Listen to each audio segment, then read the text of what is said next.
Hello viewers, welcome back to my channel.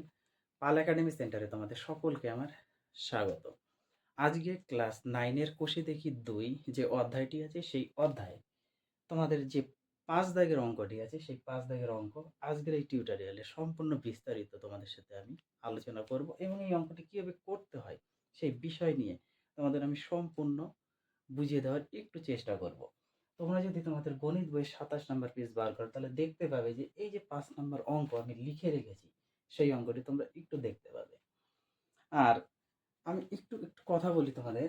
আমি প্রত্যেকটি টিউটোরিয়ালে সবসময় চেষ্টা করি যে ছাত্রছাত্রীরা বিষয়গুলি আমি যে কোনো টপিকস নিয়ে যখনই আলোচনা করি না কেন প্রত্যেকটি টপিকস আমি সবসময় সহজ এবং সরল ভাষাতে এক্সপ্লেন করার চেষ্টা করি যেন ছাত্রছাত্রীদের কোথাও বুঝতে অসুবিধা না হয় এবং প্রত্যেকটি টপিকস যেন তারা বুঝতে পারে। আমি সেই বিষয়ে সবসময় একটু চেষ্টা করি ইউনিক করার। তো আজকের এই অঙ্কটি আমি তোমাদের একটু চেষ্টা করব যেন তোমরা ভালোভাবে বিষয়টি বোঝো। ওকে? এবং এই যে 5 নম্বর অঙ্কটি, 5 নম্বর অঙ্কটি বহুত ইম্পর্টেন্ট, সূচকের অধ্যায়ের খুবই ইম্পর্টেন্ট অঙ্ক। এই অঙ্কটি তোমরা যদি তোমাদের টেস্ট পেপার বা কোশ্চেন ব্যাংক যখন করবে আ বেশিরভাগ সেটে এই ধরনের অঙ্ক তোমরা একটু দেখতে পাবে।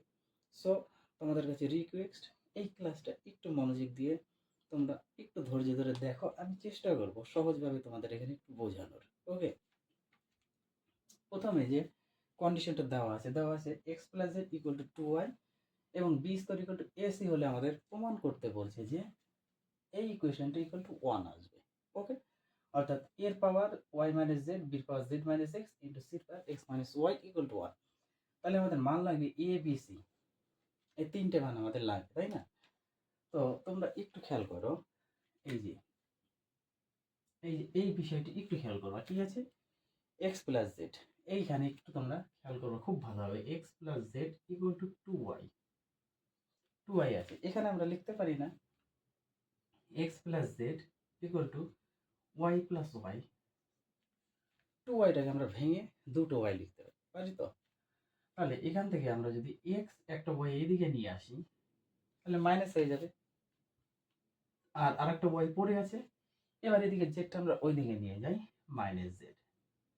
অর্থাৎ x মাইনাস y এর জায়গায় আমরা y মাইনাস জেড বসাতে পারি বা y মাইনাস জেড এর জায়গায় আমরা x মাইনাস y বসাতে পারি।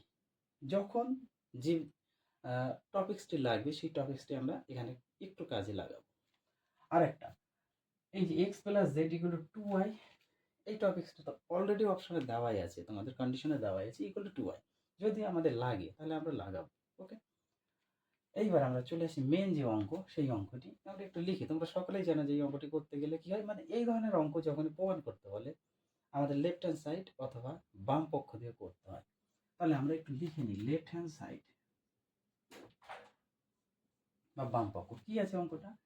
এর পাওয়ার y মাইনাস জেড ইন্টু বির পাওয়ার z মাইনাস এক্স ইন্টু সির পাওয়ার এক্স মাইনাস ওয়াই আছে। অঙ্কটা আমি একটু লিখে নিলাম। এইবার আমরা সলিউশন করি। দেখো আমাদের কন্ডিশনে কি ছিল, আর একটা জিনিস খেয়াল করো, এই যে B square equal to AC আছে না, B square equal to AC. আমরা এখান থেকে এ এবং সি এই দুটো জিনিস একটু পাওয়ার সমান করার চেষ্টা করবো। দেখো এর পাওয়ার ওয়াই মাইনাস জেড আছে ইন্টু বির পাওয়ার যা আছে থাক, জেড মাইনাস এক্স আছে থাক, ইন্টু সির পাওয়ার কি বললাম, এ আর সি দুটো পাওয়ার আমরা সমান করার চেষ্টা করবো। তাহলে এক্স মাইনাস ওয়াই জায়গায় আমরা লিখতে পারি না, এই যে এক্স মাইনাস ওয়াই জায়গায় আমরা এটা লিখতে পারি Z minus Y minus Z, Y minus Z আমরা লিখতে পারি। লিখে দিলাম। তাহলে এখানে একটু মেনশন করে দিতে হবে, যেহেতু X minus Y equal to Y minus Z, হ্যাঁ ওয়াই মাইনাস জেড, সেহেতু আমরা এখানে লিখেছি। এইবার এ আর সি এর power Y minus Z into সির power Y minus Z into বির পাওয়ার জেড মাইনাস এক্স। আমি একটু সাজিয়ে লিখলাম, ই এবং সি এক জায়গাতে রেখেছি, পরে আমি বি রেখেছি। এখন আরেকটু বিষয় খেয়াল করো, এ ডট সি এই দুটো আমরা একসঙ্গে রেখে দুটোর পাওয়ার যেহেতু এক, তাহলে দুটো ব্র্যাকেট রেখে আমরা আলাদাভাবে লিখতে পারি না, ওয়াই মাইনাস জেড, এটা এইভাবে লিখতে পারি, অবশ্যই পারি। ইন্টু বি এর পাওয়ার যা আছে জেড মাইনাস এক্স আমরা রেখে দিলাম, পারি। এইবার এই যে এসি, এসি মানে কি, এই যে এসি মানে কি, এসি মানে বি স্কয়ার, তাহলে এসি জায়গায় আমরা লিখতে পারি বি, তাহলে এখানে লিখে দিই বি স্কয়ার, ব্র্যাকেট বন্ধ করে তার পাওয়ার ওয়াই মাইনাস জেড লিখতে পারি, ইন্টু বির পাওয়ার জেড মাইনাস এক্স। এখানে আমাদের আরেকটু মেনশন করে দিতে হবে, যেহেতু B square equal to AC, B square equal to AC, আমাদের এই অপশনগুলো একটু লিখে দিতে হবে। তোমরা দয়া করে একটু লিখবে অপশনগুলো। এখন দেখো তো, এই যে পাওয়ার 2 আর উপরে ওয়াই মাইনাস জেড, তার মানে কি পাওয়ারে পাওয়ার অবশ্যই গুণ হয় সূচকের ক্ষেত্রে, তাহলে আমরা লিখতে পারি এখানে বি এর পাওয়ার দুটা ওয়াই মাইনাস দুটো জেড ইন্টু তার সাথে একটা আছে বি এর পাওয়ার জেড মাইনাস এক্স। এখন এই যে বেস বেস যদি আমাদের সমান হয়, তাহলে কি হয়, গুণের ক্ষেত্রে পাওয়ারে পাওয়ারে অবশ্যই যোগ করতে হবে গুণের ক্ষেত্রে, তাহলে আমরা লিখতে পারি বি এর পাওয়ার 2y minus 2z plus Z minus x যোগ হয়, আমরা লিখে দিলাম।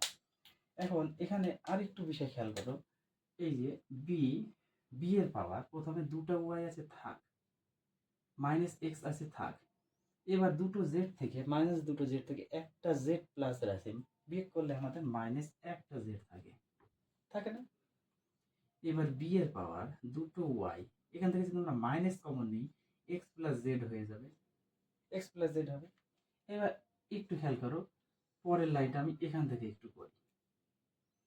দেখো বি এর পাওয়ার আছে 2y মাইনাস এই যে এক্স, এই যে এক্স প্লাস জেড, এই যে এক্স প্লাস জেড, আমরা একটু খেয়াল করো তো, এই যে এক্স প্লাস জেড এর মান আমরা জানি না, এখানে এক্স প্লাস জেড বা জেড প্লাস এক্স আমরা সরাসরি বসে দিতে পারি যে এর মান হচ্ছে দুটো ওয়াই, তাহলে প্রথমে তো দুটো ওয়াই ছিল এবং এর মানটা আমরা লিখতে পারি দুটো ওয়াই।